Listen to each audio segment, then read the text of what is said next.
संविधान हत्या दिवस निमित्ते धारासभ्य जीतुभाई वाघाणीनी उपस्थितिमां जेलवास भोगवनार मीसावासीओनुं सन्मान करायुं। तारीख 25 जून कटोकटी लाग्याना 50 वर्षना पूर्णताना अवसरे संविधान हत्या दिवसनी उजवણીનું आयोजन यशवंत नाट्यगृह खाते धारासभ्य जीतुभाईनी अध्यक्षताए करवामां આવ્યું હતું। આ કાર્યક્રમ પ્રસંગે મેયર ભરતભાઈ બારડ, ધારાસભ્ય સેજલબેન પંડ્યા સહિતના મહાનુભાવો ઉપસ્થિત રહ્યા હતા, જેમની ઉપસ્થિતિમાં संविधान हत्या दिवस निमित्ते जेलवास भोगवनार मीसावासीओनुं सन्मान साल उडाडीने करवामां આવ્યું હતું।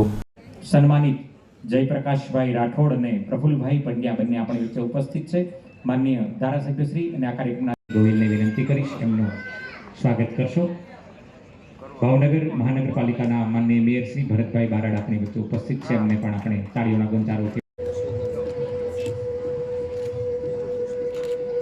विश्वनी सौथी मोटी लोकशाही એટલે આપણી ભારતીય લોકતંત્ર પ્રણાલી। આ લોકતંત્રમાં આપણી સૌની શ્રદ્ધા અને નિષ્ઠારૂપી આ જ્યોતિને માનનીય ધારાસભ્યશ્રી એના કાર્યક્રમના અધ્યક્ષ મહોદય એમના કરકમળથી પ્રજ્વલિત કરી રહ્યા છે। આવો આપણે સૌ આ દિવ્ય ક્ષણને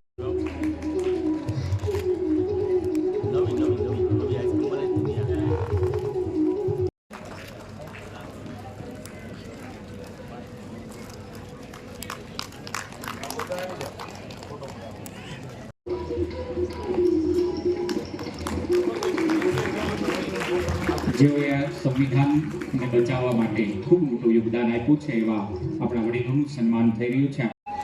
આપણે સૌ તાળીઓના ગુંજારોથી આ ક્ષણને જોરદાર રીતે વધાવીએ।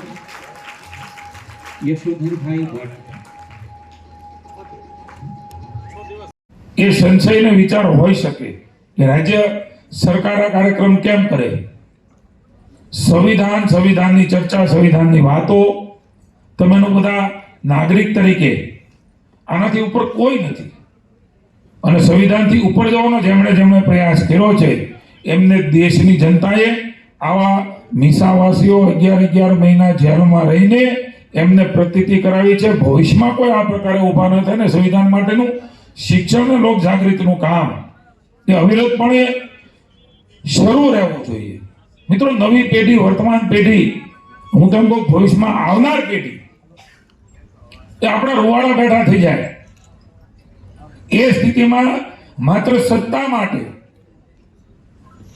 સત્તા એ લોકોની સેવા માટે છે અને આદરણીય વડાપ્રધાન શ્રી નરેન્દ્રભાઈ, મુખ્યમંત્રી ભૂપેન્દ્રભાઈ અને આપ સૌના સહકારથી અને જનતાના આશીર્વાદથી સતત 28 વર્ષથી આ રાજ્યમાં આશીર્વાદ આપ્યા। દેશની અંદર સતત ત્રીજી વખત આદરણીય નરેન્દ્રભાઈ મોદીના નેતૃત્વમાં ભારતીય જનતા પાર્ટીની સરકાર બનાવી, એક એવા વડાપ્રધાન બનાવીને આપણે મોકલ્યા કે જ્યારે ગુજરાતના મુખ્યમંત્રી હતા। મને પાકું યાદ છે એ વખતે સુરેન્દ્રનગરમાં હાથીની અંબાડી ઉપર આપણું બાબા સાહેબનું બંધારણ, એમની યાત્રા એ એમણે કાઢેલી।